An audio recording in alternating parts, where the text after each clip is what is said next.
The Jewish community in Nebraska represents a small yet historically significant minority within the state, characterized by its concentration in urban centers and contributions to commerce, philanthropy, and civic life. Originating in the mid-19th century with the arrival of pioneer merchants supplying westward migrants, the community established its foundations in Omaha, which rapidly became the primary hub for Jewish settlement and institutional development. Early settlers, including figures such as Aaron Kahn and Meyer Hellman, engaged in trade and retail, laying the groundwork for subsequent generations to build substantial enterprises in department stores, furniture retail, and meatpacking. This entrepreneurial focus aligned with Omaha's emergence as a transportation and commercial gateway, attracting waves of German, Bohemian, and Eastern European immigrants who fled persecution and sought economic opportunities. The community's growth reflected broader patterns of American Jewish immigration, transitioning from peddling to established businesses that shaped local economies. By the early 20th century, Omaha hosted the majority of Nebraska's Jews, with institutions like the First Congregation founded in 1871 and a dedicated synagogue building completed in 1884. The demographic profile of Nebraska's Jewish population has remained modest, estimated at approximately 9,000 to 10,000 individuals, predominantly residing in Omaha, while a smaller presence exists in Lincoln. This concentration has fostered a tightly knit community supported by key organizations, synagogues, and educational facilities. Prominent historical figures include entrepreneurs like Rose Blumkin, founder of a major furniture retailer, and Jonas L. Brandeis, who developed a flagship department store, alongside political leaders such as Edward Zorinsky, who served as Omaha mayor and U.S. Senator, and John Rosenblatt, another former mayor. These individuals exemplified the community's integration into broader Nebraska society through business success and public service. Contemporary prominence extends to leaders in academia, law enforcement, and philanthropy, with figures recognized through community honors for their contributions outside traditional Jewish institutional roles. The absence of current Jewish elected officials at city, county, or state levels highlights a distinctive aspect of the community's sociopolitical engagement, relying instead on alliances with non-Jewish leaders and organizational advocacy. Relationships with national Jewish and civil rights entities, particularly through local partnerships, underscore efforts to address anti-Semitism and promote civil liberties. Economic ties, including agricultural exports, further illustrate interconnections with state priorities. This essay examines the organizational framework, historical and contemporary leadership, religious institutions, and political dynamics of Nebraska's Jewish community, drawing attention to its resilience and adaptive strategies within a predominantly non-Jewish environment. Historical settlement and economic contributions. Jewish settlement in Nebraska began during the territorial period, marked by the arrival of the first permanent residents in Omaha in 1856. These early pioneers, often merchants, positioned themselves to supply essential goods to travelers along the Oregon Trail, Mormon Trail, and routes to the California Gold Rush, capitalizing on Omaha's strategic location as the last major outfitting point before the expansive plains. Individuals like Aaron Kahn and Meyer Hellman crossed the Missouri River to open clothing stores, establishing the initial Jewish business presence in the region. The designation of Omaha as the eastern terminus of the Union Pacific Railroad in the 1860s further accelerated community growth, attracting immigrants with trade expertise who contributed to the burgeoning meatpacking and retail sectors. Julius Meyer emerged as a notable figure, renowned for his proficiency in multiple Native American languages, which enabled him to facilitate trade and cultural exchanges in the 19th century. This era also witnessed the formation of the first organized Jewish congregation in 1871, signifying the transition from individual economic pursuits to structured communal life, even as anti-Semitism occasionally surfaced amid the frontier environment. The late 19th and early 20th centuries brought significant expansion driven by waves of Eastern European immigration, as families escaped pogroms and sought refuge in America's heartland. Omaha's commercial prosperity provided fertile ground for success in department stores, groceries, and related industries, leading to the creation of iconic enterprises that became integral to Nebraska's economic landscape. Jonas L. Brandeis founded a major department store in 1906, while Rose Blumkin, an immigrant entrepreneur, built a furniture retail empire from humble beginnings in the 1930s, later integrated into larger corporate entities. Political engagement started modestly, with early settlers like Aaron Kahn serving in the territorial legislature and as city treasurer, representing Jewish interests in governance. Edward Rosewater, through his founding of a prominent Omaha newspaper, wielded influence over public discourse and Republican politics, though he faced defeats in Senate bids. The community's economic footprint extended into philanthropy, funding civic improvements, cultural initiatives, and support for fellow immigrants, thereby enhancing social integration and contributing to urban development in a state otherwise dominated by agriculture. By the mid-20th century, Jewish leaders had solidified their gains, producing elected officials who left enduring marks on infrastructure and policy. Mayors such as Harry Ziman, who served interim terms in the early 1900s, and John Rosenblatt, who held office from 1954 to 1961 and inspired the naming of a stadium, exemplified civic leadership. Edward Zorinsky advanced from Omaha mayor to U.S. Senator, becoming the first Jew in statewide office and addressing agriculture and foreign policy until his death in 1987. Retail legacies, like those of the Brandeis and Blumkin families, symbolized upward mobility and adaptation, with businesses evolving into national brands. Efforts in historical preservation, through societies dedicated to documenting Jewish contributions, highlighted entrepreneurship as a key pathway to assimilation in Nebraska's rural context.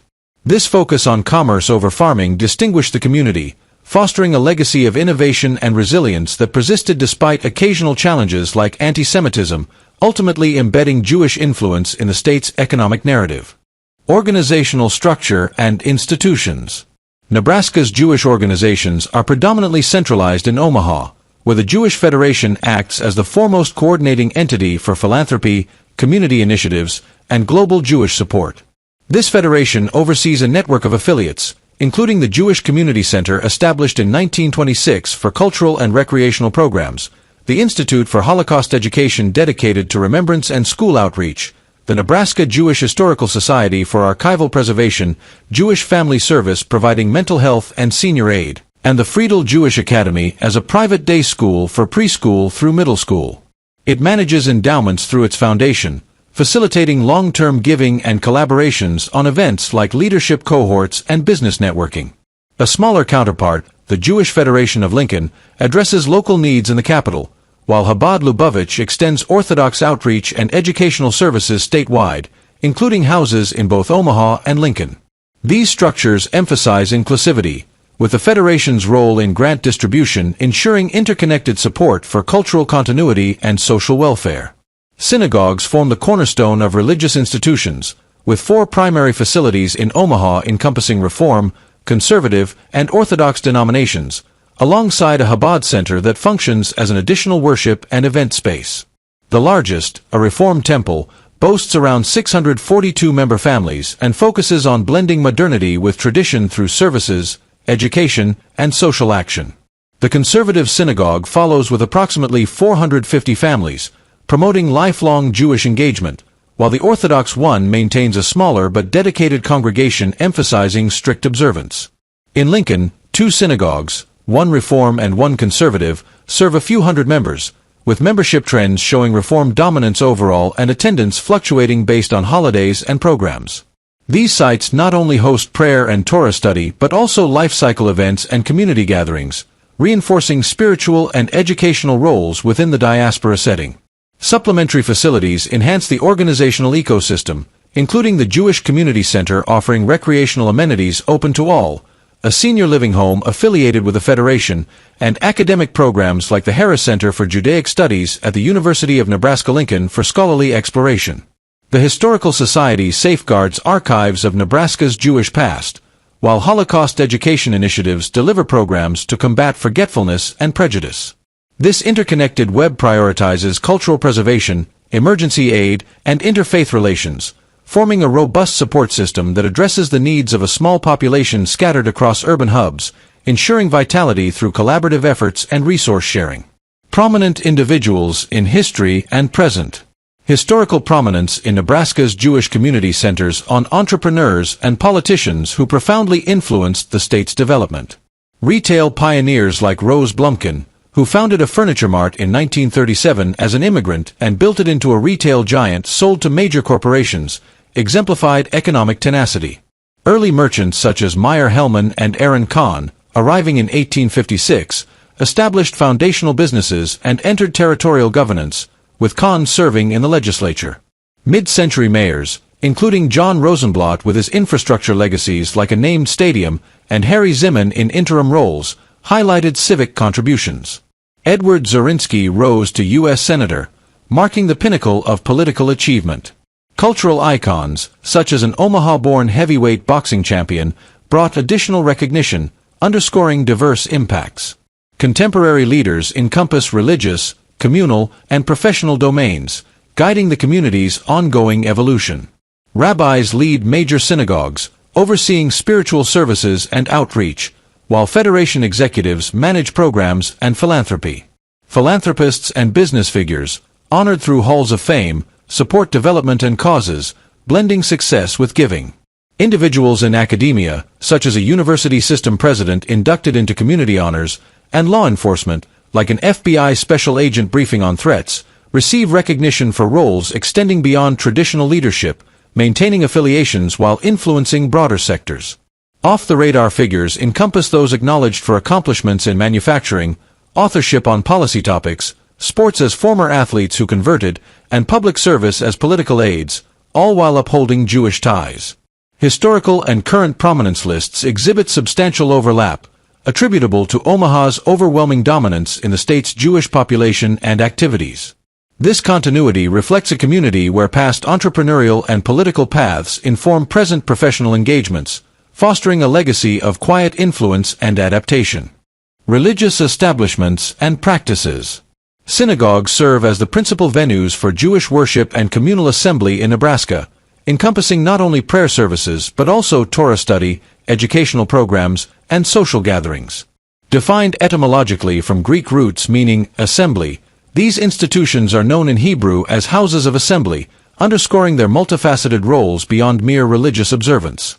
The first organized congregation in the state emerged in Omaha in 1871, initially holding services in rented spaces before constructing the inaugural dedicated synagogue building in 1884.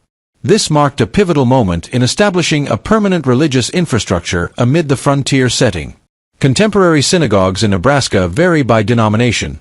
Reform congregations prioritize modernity and inclusivity, adapting traditions to contemporary life. Conservative ones seek a balance between historical practices and modern interpretations, while Orthodox adhere to stringent observance of halakha, including daily prayers and kosher standards. In Omaha, the Reformed Temple stands as the largest, accommodating hundreds of families and hosting diverse events, while smaller Orthodox sites maintain focused communities. Lincoln synagogues, though fewer, mirror this denominational diversity, serving a modest population with services that emphasize community bonds in a diaspora context. Chabad centers extend religious outreach, functioning as accessible hubs for services, holiday programs, and educational initiatives without requiring formal membership. These Orthodox-affiliated spaces, present in both Omaha and Lincoln, emphasize inclusivity and global Jewish connectivity, often hosting prayer gatherings and cultural events to engage unaffiliated individuals. Additional ritual establishments include mikvehs for purification rites, essential for conversions, marriages, and monthly observances, typically affiliated with synagogues or community centers. Cemeteries, such as one established in Omaha in 1871, provide sacred burial grounds adhering to Jewish customs, ensuring dignified end-of-life practices. Community centers incorporate small sanctuaries or multipurpose spaces for occasional religious use, blending spiritual elements with recreational activities. These supplementary sites reinforce the religious ecosystem, addressing needs in a state where the Jewish population remains small and geographically concentrated, thereby sustaining traditions in an environment distant from larger Jewish centers. Religious practices in Nebraska revolve around core elements of prayer, education, and life cycle events conducted within these establishments, tailored to support spiritual fulfillment and social cohesion in a minority setting. Daily, Sabbath, and holiday prayers form the rhythmic backbone, with Torah readings from central platforms during services. Educational components, including religious schools attached to synagogues, impart knowledge from preschool through adulthood, fostering identity among youth. Life cycle milestones, such as bar and bat mitzvahs, weddings, and funerals, are celebrated or solemnized in these venues, integrating family and community. In a small diaspora like Nebraska's, these practices adapt to local realities, emphasizing resilience and interconnection. The overall framework ensures that spiritual and communal needs are met, preserving heritage while navigating the challenges of a predominantly non-Jewish state landscape. Political representation and alliances. Currently, no Jewish individuals occupy elected positions at municipal, county, or state levels in Nebraska, reflecting a notable absence in formal political spheres. This situation contrasts with historical precedents, where Omaha produced several Jewish mayors and a U.S. senator, indicating periods of direct involvement in governance. Factors contributing to this pattern include the community's small size, comprising less than 0.5% of the state's population, which limits the candidate pool. Additionally, a historical emphasis on entrepreneurship, philanthropy, and internal community leadership has diverted focus from electoral pursuits. In the top populated cities and counties, officials lack documented Jewish affiliations, with leadership rosters showing no representation. This extends to law enforcement roles like police chiefs and sheriffs, as well as higher judicial and military positions, such as the state Supreme Court and National Guard commands. The recent retirement of a Jewish justice from the Supreme Court further underscores the current void in appointed or elected roles. Despite this lack of direct representation, Jewish community interests find alignment through supportive non-Jewish officials who advocate on issues like anti-Semitism and civil rights. State leadership has actively adopted measures, including the International Holocaust Remembrance Alliance definition of anti-Semitism, and issued proclamations condemning hate, creating a collaborative atmosphere. Governors have led solidarity missions to Israel, emphasizing economic and security ties, while recognizing Jewish American Heritage Month. These actions suggest that non-Jewish officials provide adequate indirect representation, addressing community concerns without necessitating Jewish officeholders. Local advocacy groups engage with these leaders, fostering environments where Jewish priorities are integrated into broader policy frameworks. Advocacy primarily channels through organizational avenues, such as community relations councils, rather than direct office-holding, effectively leveraging partnerships for influence. These entities lobby legislatures, participate in briefings, and mobilize on relevant bills, ensuring voice in discussions on hate crimes and foreign relations. Alliances with figures in government, including chiefs of staff and congressional aides, amplify impact on state and federal levels. This approach reflects a strategic adaptation, where the community's resilience stems from building coalitions that advance shared goals, compensating for numerical underrepresentation in electoral politics. Relationships with national organizations.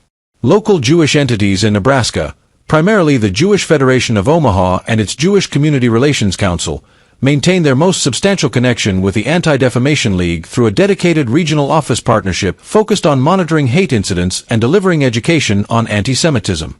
This collaboration, housed in the Plain States Regional Office in Omaha, integrates resources for joint advocacy, incident reporting, and security measures, extending coverage to Nebraska alongside Iowa and Kansas.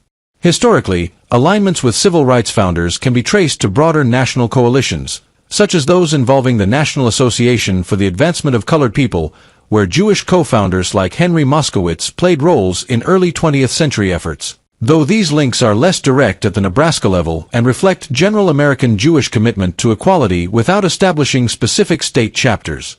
Similarly, the American Jewish Committee has engaged in national diplomatic advocacy on issues like foreign policy and anti-Semitism, but its influence in Nebraska remains indirect, lacking a regional presence and relying on alignment with local federation initiatives. The American Jewish Congress, known for litigation on religious rights, shows minimal historical or current ties, as its diminished national footprint has not extended to formal Nebraska collaborations. Other bodies, including the American Civil Liberties Union with its civil liberties focus and the Southern Poverty Law Center's extremism tracking, offer sporadic indirect support through policy parallels rather than on-the-ground operations, allowing Nebraska's groups to adapt national strategies to regional contexts. National organizations complement Nebraska's state efforts by lobbying on federal and state policies, though with minimal formal branches within the state itself. For instance, the Anti-Defamation League's historical training of federal law enforcement on hate crimes, which included data sharing until recent changes in 2025, has informed local security collaborations, enhancing community responses without direct federal oversight in Nebraska. The American Civil Liberties Union, through its state affiliate, litigates on rights issues that occasionally intersect with Jewish concerns, such as religious freedoms, but operates independently without structured partnerships with the Jewish Federation.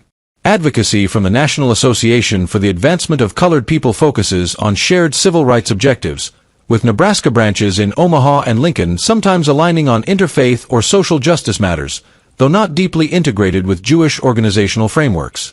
The Southern Poverty Law Center's monitoring of hate groups provides national data that indirectly bolsters local education programs, like those from the Institute for Holocaust Education, without establishing dedicated outposts. This overall structure enables Nebraska's Jewish groups to leverage national expertise in areas like hate crime legislation and anti-discrimination programs, tailoring them to meet the needs of a small, concentrated population while avoiding redundancy in a region with limited resources. Collaborations between these national entities and Nebraska's local organizations underscore mutual goals in safeguarding rights and advancing security, creating a network that effectively amplifies local advocacy efforts.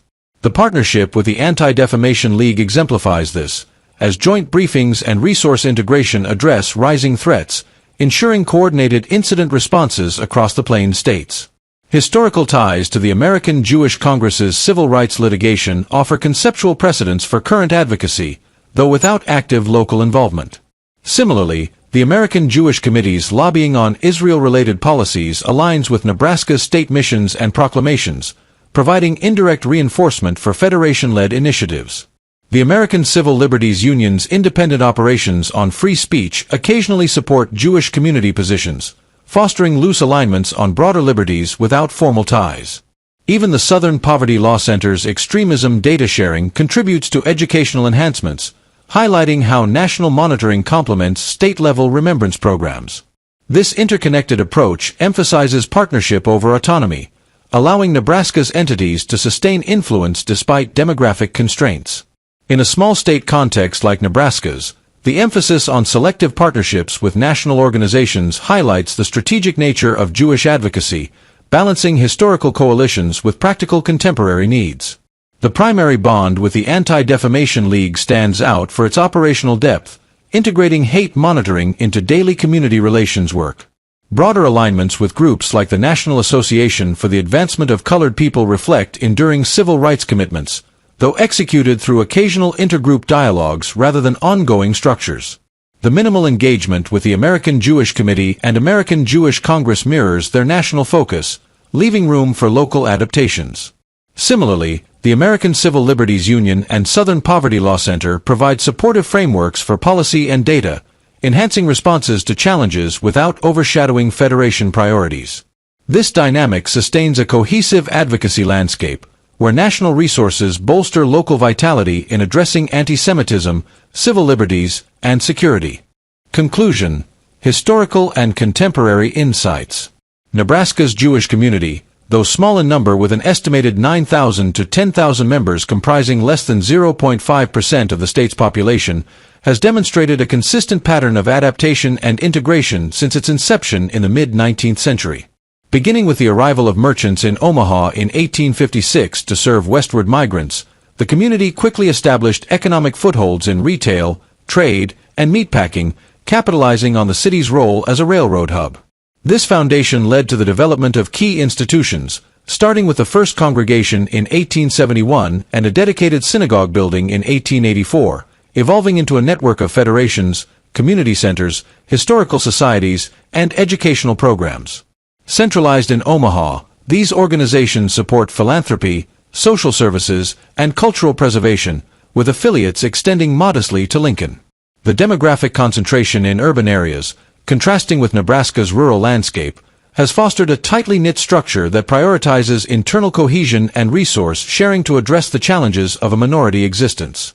Historical economic contributions, from department stores to furniture empires, underscore entrepreneurship as a pathway to societal embedding, distinguishing the community within the state's broader agricultural economy. Prominent individuals have played pivotal roles in shaping this narrative, spanning historical entrepreneurs who built lasting businesses and politicians who achieved local and national offices, to contemporary leaders in religious, professional, and communal spheres.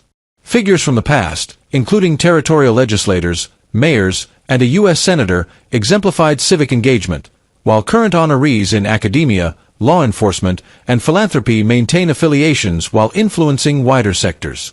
Lists of notable persons reveal significant overlaps between Omaha and statewide impacts, reflecting the city's dominance in Jewish life. This generational continuity highlights a diversification of leadership, adapting to modern contexts where influence extends beyond traditional roles. Off-the-radar contributors in manufacturing, authorship, and public service further illustrate how the community sustains relevance through varied achievements, balancing heritage with broader societal participation. Religious establishments and practices form the spiritual core, with synagogues across denominations serving as hubs for worship, Torah study, and life cycle events. Varying from Reform's modern approach to Orthodox observance, these venues, supplemented by Chabad centers, ritual baths, and cemeteries, support daily prayers, education, and community gatherings in a diaspora setting. Organizational ties with national groups, particularly a regional partnership for hate monitoring and education, enhance local advocacy, drawing on historical civil rights alignments without extensive formal branches. These relationships complement state efforts, fostering collaborations that address anti-Semitism and security through briefings and policy lobbying. The community's political dynamics reveal an absence of direct elected representation at any level as of 2025, from city councils to the state legislature and Supreme Court, yet this is mitigated by alliances with non-Jewish officials who advance supportive policies on hate crimes and heritage recognition. Advocacy channels through community relations councils ensure influence without office holding, leveraging partnerships for effective outcomes.